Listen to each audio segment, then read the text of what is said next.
Do you ever feel that you have a deeper purpose waiting to be discovered, a calling you've always sensed but never fully understood? Dr. Wayne Dyer taught that your soul carries lessons from past and parallel lives, and that uncovering these hidden experiences can lead to profound healing, clarity, and direction. By exploring beyond the boundaries of our present life, Wayne showed us how to unlock powerful messages, resolve long-standing emotional burdens, and finally step into our authentic selves. Today, you'll discover how Wayne's extraordinary experiences with past life regression can guide you toward the joyful, purpose-driven life you've always desired.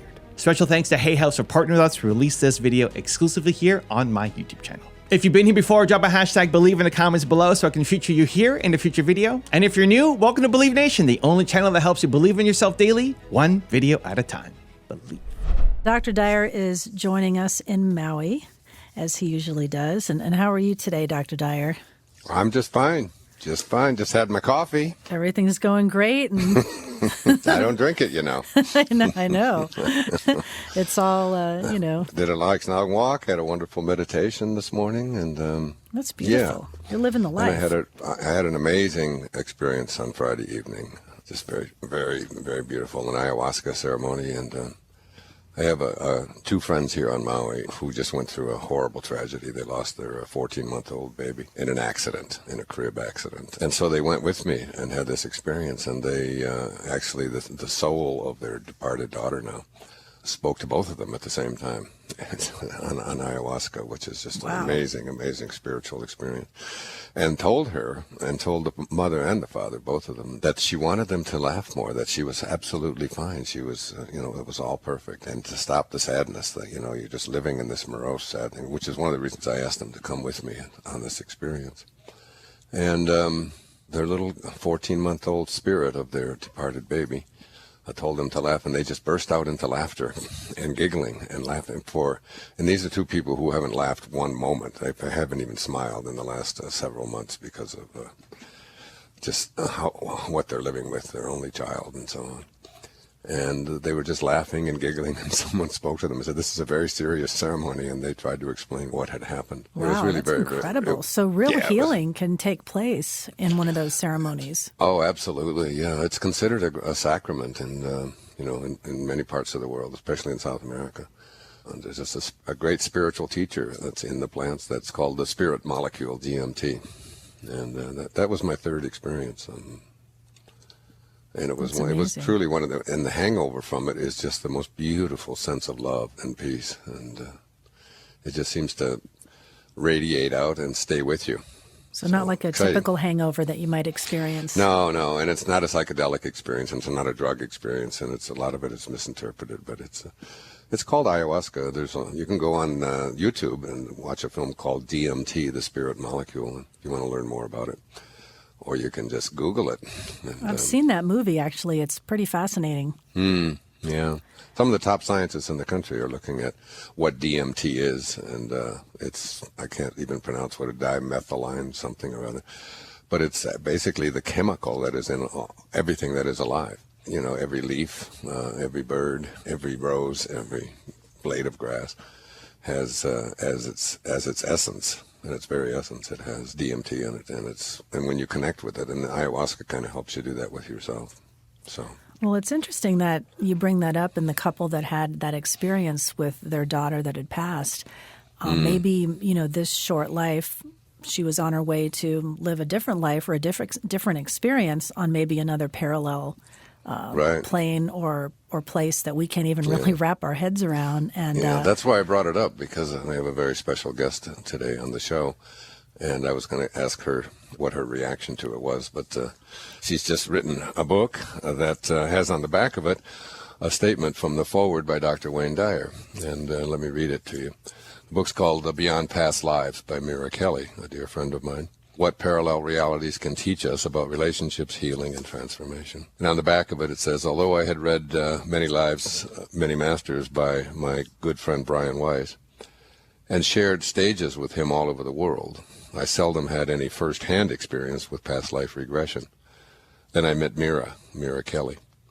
Mira, who had worked with Dr. Weiss, Brian Weiss, a dear friend of mine, contacted me a few years ago with the invitation to participate in a regression with her. She said that she intuitively felt I would benefit from the session and wanted nothing from me other than to offer me this opportunity. I was so intrigued by her heartfelt letter that I decided to take her up on her offer.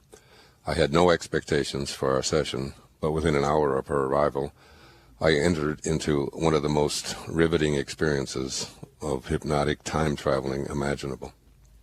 I am still very intrigued by all that transpired while I was in that semi-hypnotic state with Meera, and by all of the synchronistic occurrences that followed after meeting her. It was just another example of what happens when we keep a mind that is open to everything and attached to nothing.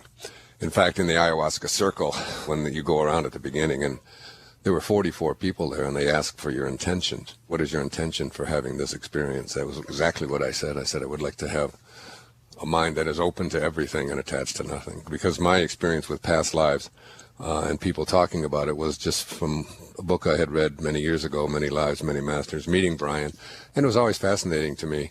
And I've always had one little sort of sense within me that something happened in a past life with me, particularly that had to do with great loss and with also with possibly with execution, and perhaps thinking that I was always having felt that I somehow in a past life was executed for something that I was not guilty of, because that theme has always just been so powerful for me. Every time I read about someone who was on death row for 12 years or something, it was just in the paper yesterday, another person who 12 years later who had been accused of rape and was on life sentence and was found innocent through the Innocence Project. Those kind of things just fascinate me over and over again, and I attributed some of it.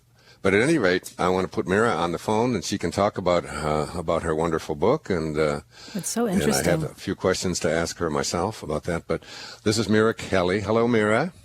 Hi, Wayne. Hello, Diane. It's Hi. so good to be speaking with the two of you. Yes, it is. And your book is so beautiful, Beyond Past Lives.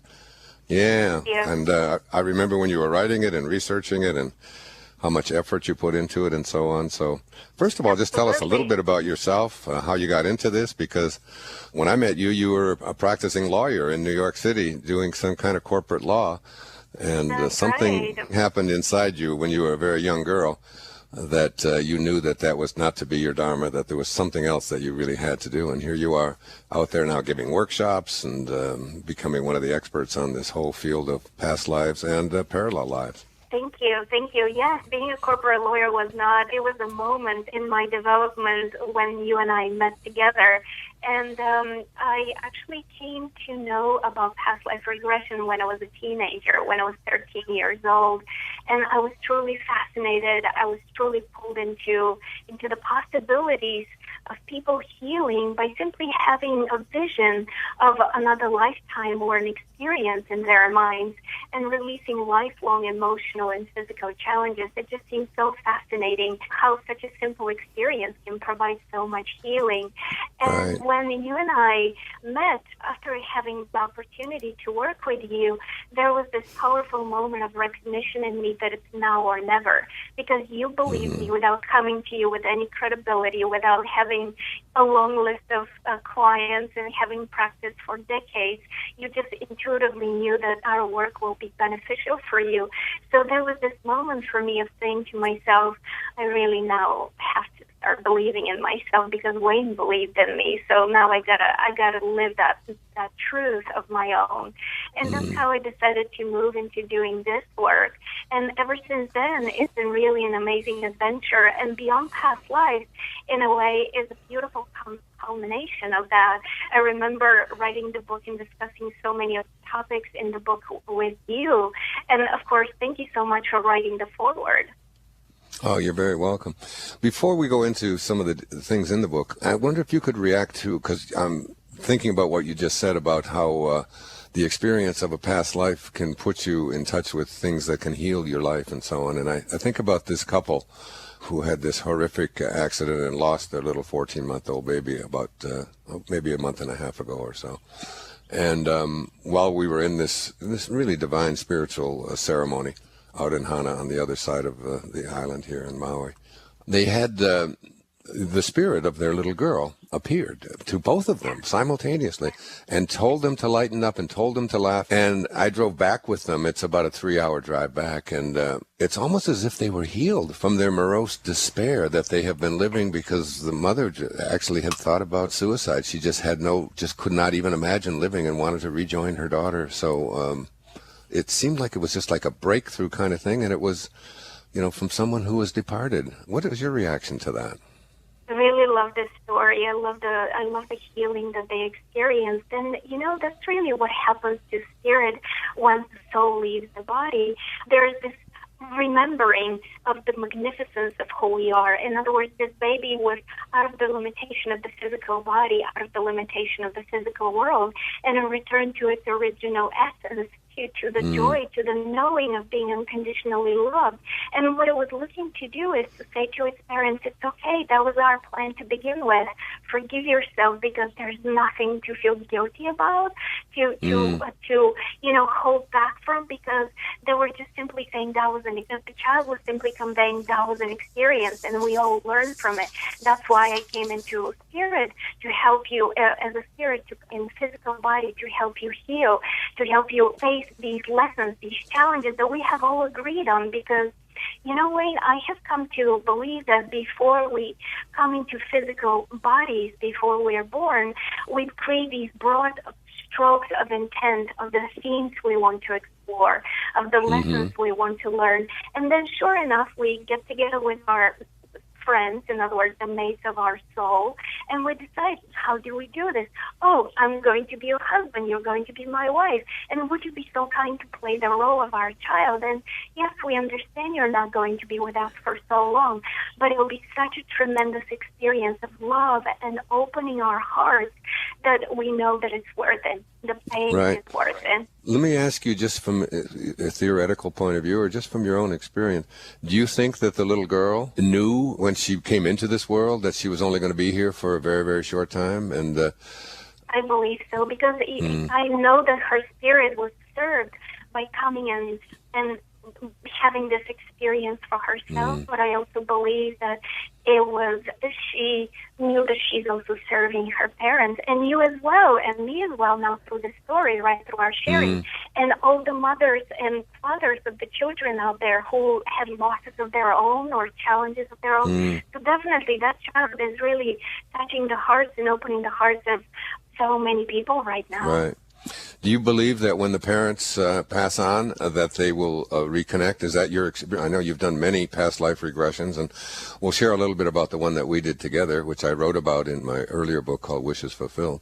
But yes, that's exactly what happens. We leave the physical body, and we are immediately met by the souls of our people who have departed, our soul family, be it relatives, be it friends, our spirit guides, our angels. It's really the most beautiful reunion, because then you realize that we're all eternal, and you realize that it's the love that we share that brings us into life and afterlife together. And that's one of the most incredible benefits that people get out of during past life regressions. They get to see how in other lifetimes they have been connected with their children, with their spouses, with their grandparents, and it gives them that comfort that we are eternal. We are the bonds that we share, the challenges that we share, the joys that we share. Those are simply opportunities for us to continue being together through the learning and growth. So many of the last words, I read a book years ago that had a whole selection of the last words of very famous people, as they, they said something. Steve Jobs, I think, said something like, yes. Wow, something to that effect too. Yeah. And very, very famous, like even scientific people on the moment of their deathbed have said, like, oh my gosh, what are you doing here? It's like their long departed grandmother or something like that is right there for them in that incident. It's almost the universal experience, isn't it? That's and the comforting experience. It's a very comforting experience for those who pass on, and what happens for them is if they almost begin phasing out, as if there's an overlap of the reality as they know it, of the room where they're in, but an overlap of the spirit world. and divine beings begin to show up for them. They have relatives come and greet them. They begin to see the light. They begin to leave. And we hear these stories of what you just shared, right? Steve Jobs being open and having that exclamation. And Wayne, I want to tell you something else that's truly incredible. Sometimes those relatives who are left behind, who stay here in the physical plane, are sometimes able to connect and experience what the soul of their departing relative is experiencing. So this is what happened to me as well. When my father was leaving, I saw how there was a group of divine beings of light that showed up to greet him. And I was on an airplane flying from New York City to Chicago because I had received word that he was in a critical condition. And I was in an airplane, and as I was sitting by the window looking outside and seeing the darkness of the night, all of a sudden I saw how the hospital where he was in, I saw these beings surrounding him and his spirit lifting and leaving the body and joining them. So this is something very, very common as well that happens for people. There's other things that you can do with past life regression that I didn't know about. I always thought past life regression was just, you get a fascinating story, and it's sort of, there's a healthy dose of skepticism about whether it's really real or not, or am I feeling it? And there are some people, it's a subject matter that people just love. I told you when you were writing this book that I believe it will become, a classic in the field. It's so thoroughly documented in the great stories, and what I like a lot about it are the exercises that are in there in every chapter, things that you can go ahead and do. But you can also use it as a way to, to heal yourself of some things that are very, very disturbing. And I remember you telling the story of how you were going through this horrible pain, through dental problems that you were having through TMJ or something like that.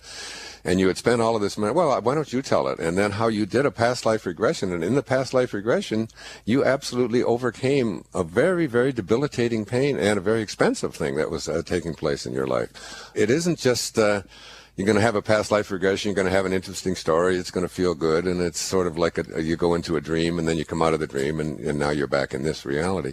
And especially the way that you conduct your sessions, which is at the very end, bringing in the higher self of the individual there and asking the person's higher self what the meaning of these experiences were. So, but why don't you share because you really healed yourself through past life regression of something that, and I used to tell you, over and over again, make this a big part of the theme of your book, that it's a practical, useful way to improve the quality of your life and to gain insight into areas that have, just befuddled you. Exactly. Just like you said, the value of past life regression is not so much to get an interesting story to entertain your friends at a dinner party. It is so much more than that, because it's really one of the most powerful tools for healing emotional and physical pain that I have come across. Because what happens during a regression, you get to see the story of your soul. You get to understand the bigger picture. You understand the theme, the challenges. And that's exactly how I came powerfully back into this work, because as you can imagine, after I had my regression as a 13-year-old, afterwards life pulled me right back in. I was a teenager. There was so much more fun to be had as a child growing up. So I found myself working as a corporate attorney in a large law firm in New York City, and I had a dental work, a very simple dental work done, and yet the work that my dentist did created a full-blown TMJ condition in my jaw. And it was such a debilitating, excruciating pain. And I tried to heal it with the suggestions of my dentist. As you can imagine, of course, I got a new dentist.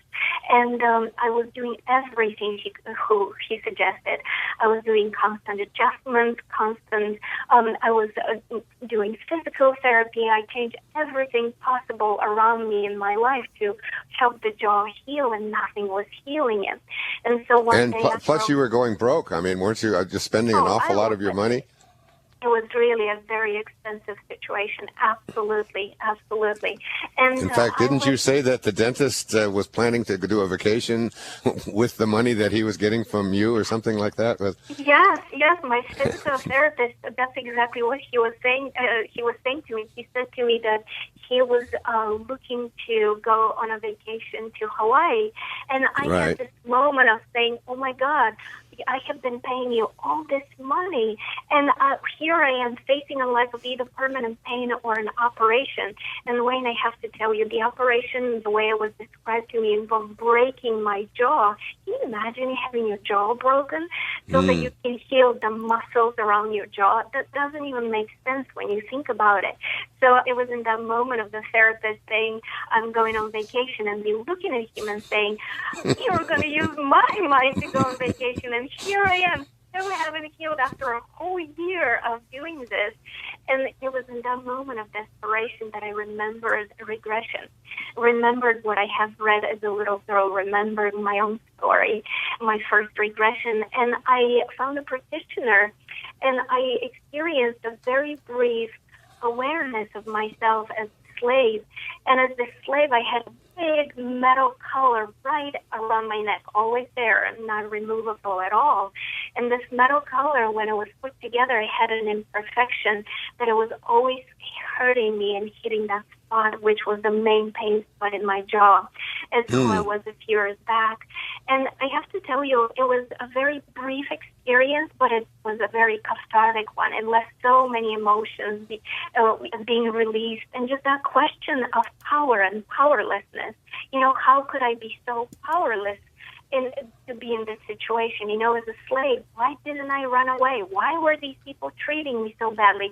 All these questions coming up in my mind, but of course, no answers. And here's the miracle. I woke up the next morning and the pain was completely gone. And it's been now 7 or 8 years since then. And even though I've told this story probably a million times now, the pain still hasn't returned. And it's been the most incredible awareness within me. What do you attribute that to? I mean, it's like your body reacts to the kinds of the painful thoughts that you're having left over from a previous life? Is that? I believe that when we connect with other lifetimes, our souls always choose to show us life in which we were experiencing the same emotions, the same theme, the same emotional challenge. It was not so much seeing a life where my jaw was hurt, but it was more about the feeling of powerlessness. Because as you can imagine, as a young attorney in the law firm I used to work at, I was working insane amount of hours, something like 80 to 100 hours a week, and having the feeling of honestly being a slave. And so it was the theme of power and powerlessness that I was working through my jaw condition, right? The inability to speak up, the inability to express and improve my conditions. And it was that regression. Now, looking back, I have to tell you, back then I did not realize this. But now looking back, I realized that, God, I'm free. I can just go and get another job. You know, it's that easy. I don't need to feel that somebody else needs to give me the validity of my own equality to others, you know. That's so amazing. Power. It really needs to come from within me. Your 10th chapter says, trust yourself and follow your excitement. And I think there's almost like that was your lesson, it seems to me, at that moment, that what you were doing in your life, and I'm thinking about the callers now, and if you have questions that you'd like to ask Meera about this subject, we'll take calls in just a few moments. But if you're living, whoever you are out there, if you're living your life from a place where it doesn't excite you, you don't feel the passion, you don't feel like you're aligned with what it is that deep down inside of you, you know, is your reason for being here at this moment in infinity, that the consequences can be very, very severe. I mean, it can actually take you down. And when you think about your jaw, it could actually keep you from talking, from expressing yourself, from living. I mean, that's where all your food goes in. That's how you sustain yourself, with your jaw. And absolutely. That it's so interesting how the story really brought me into my passion and into my purpose, because after having experienced this, I wanted to do this work with others. I wanted to share it first just with my friends and with my family, but then I became more and more intrigued and more involved, and I reached out to you, and then I've been working with so many people ever since. And talking about excitement, that's exactly what was happening with me. I was learning and allowing myself to live my purpose. And purpose is one of the biggest questions we all have, because we all know that we are here for a reason. We just don't know what that reason is. And because when people hear my story of how I was able to make such a big transition in my life and in my work, they always question, how did I do it? And the simple answer to what is my purpose is, your purpose is to be who you are. That's really the simple answer. But it really gets challenging when it comes to the application, because we have so many beliefs that are holding us back from being our truth, from speaking and giving voice to our soul. So those of you out there in the audience who have heard me speak so many times about Anita Moorjani and her book Dying to Be Me, none of you would have ever read that. That's a huge #1 bestseller all over the world. It's now, I think, in 30-some languages, and it's one of the great looks at what a person who was on death's doorstep, was literally with both feet inside. She just had moments left to live and had this near-death experience. Meera is the one, and thank you for that, Meera, and I'm sure Anita does, for bringing that to my attention and sending me something that you had copied off the internet. And then I went searching. Something triggered that triggered something in me, some kind of a burning desire to locate her and to find her. And then the universe started working in all of these mysterious ways to, have her show up. We didn't even know her last name at that time. It was just Anita M. And off we went. And yeah, so it's like when you begin to start to listen to that part of you that says, this isn't the right place for me. I give the example, and I can see clearly now, of when I was a professor at a university in New York City, at St. John's University, back in the 1970s, and I was up for tenure, which at that time, everybody would love to have tenure as a guarantee that you're going to be employed right here in this place for the rest of your life. They can't fire you. And while it was something inside that I had actually looked for and tried to get through different publications and so on, there was also a part of me that was just knowing that if I stay here in this place, in this office, doing the same thing, I'm going to get to be 90 and say, I didn't live 90 years. I lived 1 year 90 times. And something inside of me just pushed me and insisted that I go in and resign and go off, and and the rest of it is history. All the 43 books that I've written since. That's exactly what I mean by excitement, right? It's that voice, the authentic voice of your soul telling you, go in this direction. There's more for you there. There's the fulfillment of why God put you here on earth. Do you think that's your soul speaking to you? That's I believe so. Yes, I believe that's exactly our soul speaking, because our soul has the vision of how we can best contribute, how we can best deliver our gifts to the world and support the world through our abilities. And yes, we often allow beliefs like, I am not good enough, or how about money? I need to support myself, or how about security, just like what you shared, to get in the way of us really fulfilling our dharma. And yes, nothing is more exciting than when you start living your purpose, because then the universe shows up for you. It constantly gives you rendezvous, opportunities, open doors, and that real feeling of being alive. Right. It becomes almost effortless. It's almost a guarantee. It's when you get yourself aligned. Before we take a few phone calls, I just want to share, because when you were in the process of thinking about writing this book, we knew each other very well, and we were very close, and you were always struggling with a title. And I remember my experience of being in the past life regression with you and what it meant for me, because it turns out that, you're from Bulgaria originally, and there's a great teacher in Bulgaria that I knew nothing about. I knew about one of his students. His student's last name was Asimov, and I had read some of his work, and it was fascinating. I'd actually incorporated it into some of my writing and my speaking and so on. But I found out that he was the student of a great spiritual master who lived in Bulgaria.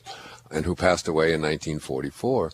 And when I did the past life regression, I just knew a little bit about this man. His name was Peter Deunov, who now Albert Einstein said of this man, the whole world bows before me, but I bow before Peter Deunov. And I thought, wow, that's quite a statement for someone like Einstein to say. Yeah. And it turns out when I began to research his life and so on, that he's every bit deserving of that. Just a brilliant, beautiful, spiritual man. I don't want to spend the rest of the time talking about him, but I could. And I just get goosebumps every time his name comes up. So we did this past life regression, and I went way back, and I have no idea how long ago it was. I couldn't tell you how many years had passed or when.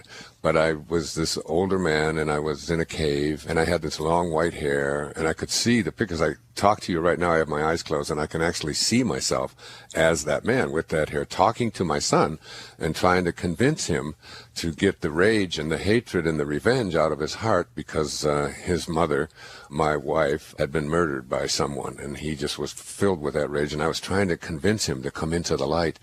And in that moment of that regression, the light was so bright that it actually hurt my eyes. I had my eyes closed, but the room just lit up like a floodlight had come on in there. And then it just kept brighter and brighter. The light was so strong. And I kept trying to get my son, who was a grown man, who was in his 40s or 50s, I was trying to get him to come into this light and talking to about all of that is in Wishes Fulfilled. And so at any rate, that passed. I had the experience. I decided to write about it and encourage you to write your book and so on. And then your mother sent me a book, about the life of Peter Deunov in English, because he's written over 200 books on divine love, and I've talked about that a lot. It's been in my most recent work and so on. And he was born in 1864, I believe, and he died in 1944. When I saw the book that your mother had sent me about Peter Deunov, there was a picture of him on the very front cover. And I don't know if you recall, but I almost fainted. I just had to catch my breath. I had to stop, and I said, "Oh my God, that is the man that I was in that past life." That's an exact picture of it. It just shook, and even now, as I talk about this, I've got gooseflesh all over me. And Peter Deunov has become one of the great, great teachers in my life about the new progression in my life towards a state of divine love, which is very different, as he points out, than human love, which is a love that changes and varies and so on. But a divine love is a love that never changes and never varies. That's all there is. It's the love that God or the source has for us. So I said to you, as I talked about this, it's just not possible, though, because he died in 1944, and I was born in 1940. So, and you started talking to me about not just past lives, but something else. Parallel life. Yes, something called parallel life. Yeah. And I think a lot of people have that, just this idea that, oh my gosh, well, the soul has to stay with you until you die, and you can't share a soul with somebody else. And you said, no, this parallel lives is really what I want to talk about. So I said to you, well, you can't then write just about past lives. You have to write beyond past lives. And that became, of course, the title to your book, which I'm holding in my hand. And I'm so happy and proud of you for what you've done. But just talk a little bit about this concept in language that people can understand, a parallel life, what you mean by parallel lives. And when you see someone that you feel so connected to, you almost feel like you know them. I have a friend who has a little boy, and when I saw this little boy, it was just a cute little boy. Isn't that interesting? It was like I recognized him. I saw myself in this little boy. And every time I see this little boy, there's a part of me that just gets triggered in there, as if, maybe I'm sharing a soul with this little boy. He's now 3 years old. But anyway, parallel lives. One of the most extraordinary concepts I came across working with people was the idea that lifetimes could very easily also be simultaneous. And it was presented to me as an idea when I did a regression with a client of mine who experienced 6 lifetimes, all of them happening in the same 130-year period. It all started around 1930, and he has a lifetime that it ends around 2040. In other words, there's still a version of him waiting to die in a nursing home in California. So all these 6 lifetimes overlapping one with another in time, and my mind was blown away when I heard this evolving in front of me, because the client was very detailed with names, with places, with everything was just so vivid, and he was describing it so clearly to me. And as you said earlier, when I work with people, I always connect them with the energy of their higher self, with their guides, with their angels, when we go through as many past lives or so, as it makes sense. And so I spoke with his spirit guide, and the energy of his spirit guide moved through him, and I asked for an explanation. And the explanation that I was given was that time exists for us here on Earth. It's a very much needed physical construct, mental construct, so that we can organize and create, and so that we know ourselves as creators. Divide the oneness up, right? Yes, exactly. But for spirit on the soul level, there's no need for time. Everything is happening at the same time. And so I was also explained that a soul may want to learn a lesson, say the lesson of love. And this lesson of love can be learned if you only get yourself in a very loving relationship way. You would never learn about love, right? Because it's just the bliss and beauty of it.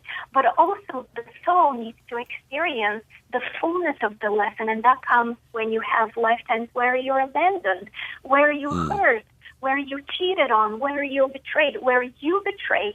You really get to see the full circle, the different perspectives of learning this theme of love. And so a soul wants to learn this theme of love. So what a soul will choose to do is it will create these different lifetimes. And sometimes a soul will decide on a very broad spectrum of time, because that serves it, right? It will choose to have a lifetime during the time of Jesus, during the Industrial Revolution, and during modern days, and maybe a future lifetime.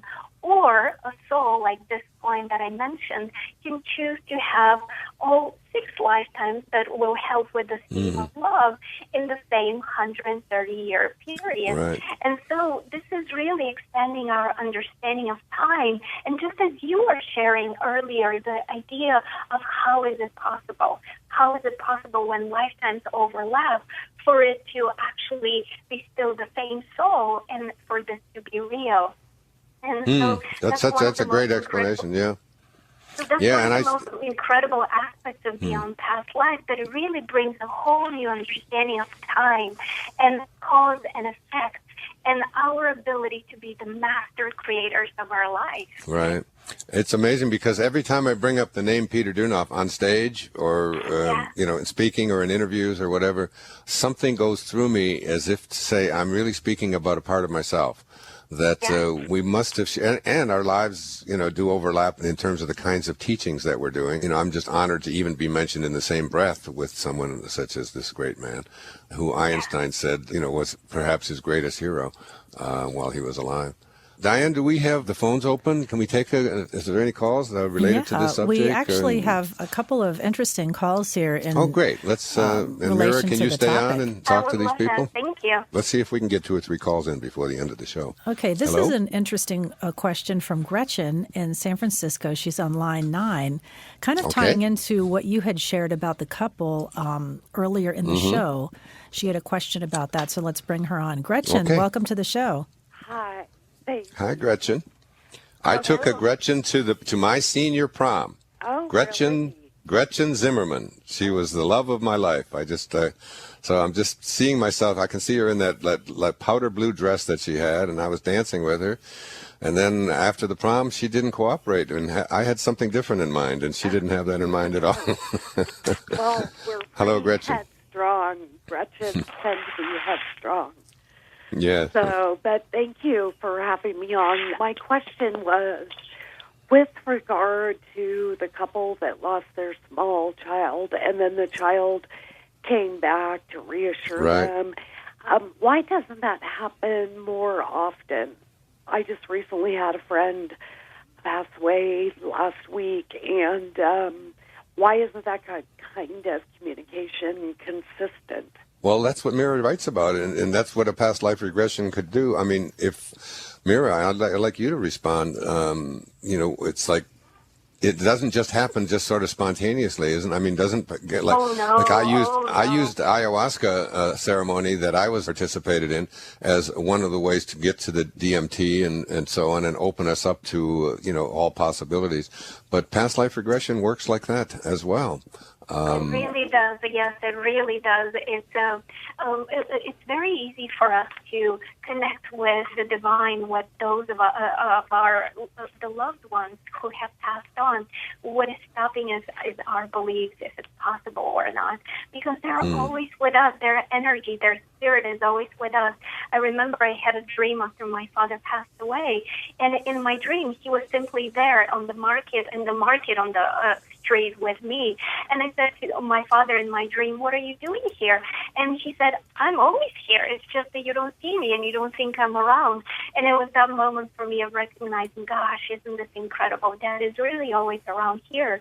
Just like your friend who passed on, just like this little baby.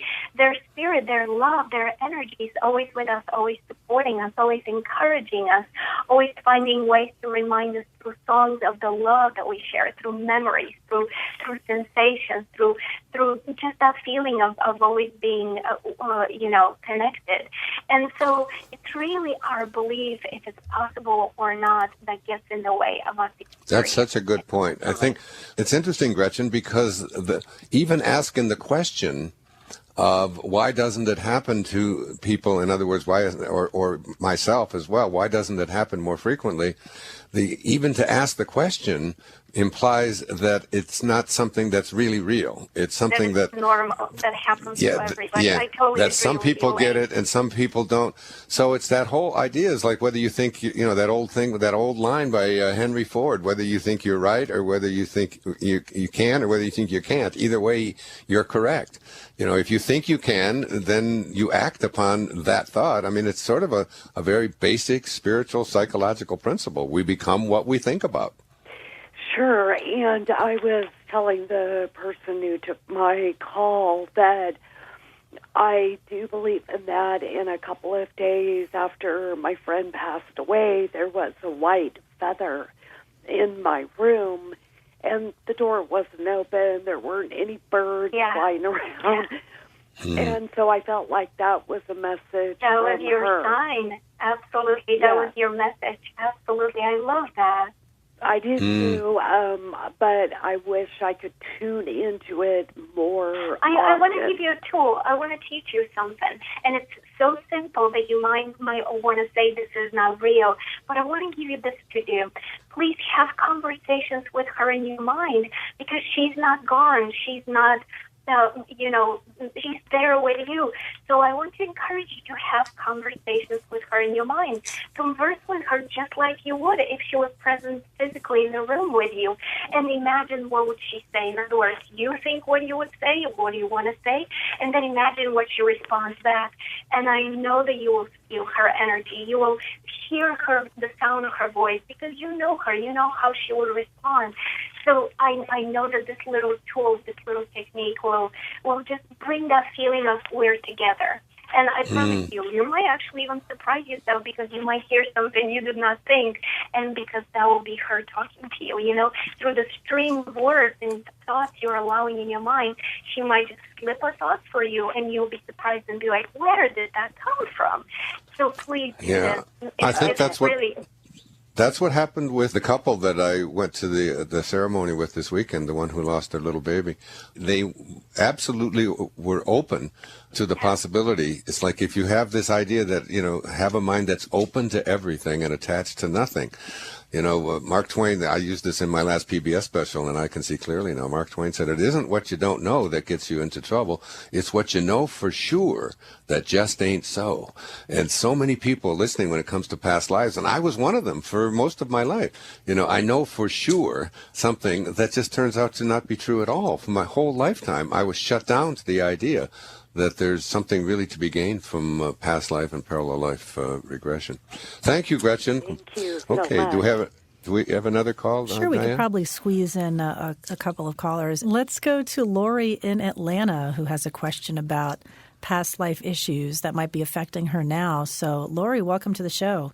Thank you so much for taking my call. It's an honor to talk to you, Wayne and Mira. Thank you. Hello. Well, here's my question, y'all. Are there any past life Y'all, issues I love that. Y'all. Where are you calling from? Atlanta. Oh, Atlanta, of course. I Great. live in Atlanta. I'm a native. I'm coming up there, by the way. I'll be up there next month in September. I would Atlanta, love to see you, Wayne. Atlanta It's an of honor to- Unity of North Atlanta. You can look it up. Go ahead. Tell us I your know question. exactly where that church is. I Yeah. love that church. I would love to see you. I'll be But there my in September. My question for y'all is, are there any past life issues that are affecting my progress now, and how can I overcome them and find the joy, success, and direction I'm seeking? How can I find my Dharma and fulfill it? I have an answer for you for that. My answer would be, please get my CD, Healing Through Past Life Regression and Beyond, and please start exploring right away, because there's nothing more incredible than the possibility of healing through simply experiencing something in your mind. And it's quick and it's easy and it's just, the most incredible thing. So I want to encourage you to get the CD and do the regression. It's something so easy to do. All you got to do is just play the recording and allow for your mind to travel to other places and times. And the understanding is immediate. The healing is just so obvious and apparent. So I really want to encourage you to explore. I would love to. I would love to, because Hey, I'm Hansel, full of calling. we'll send that to you. Okay, leave your address. Maybe we can squeeze in one more past life person. If we can. have about 4 minutes. So let's go to Anna Maria, who is also in Atlanta, and she's very interested in past life regression as well. So welcome, Anna Maria, to the show.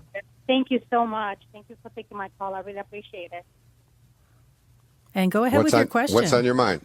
Basically, I just recently lost my dad, and because of it, I finally find out my life purpose. And my question is, how do you deal with this emotion and sometimes guilt, or basically, I kind of feel that he sacrificed himself for me finding who I really am.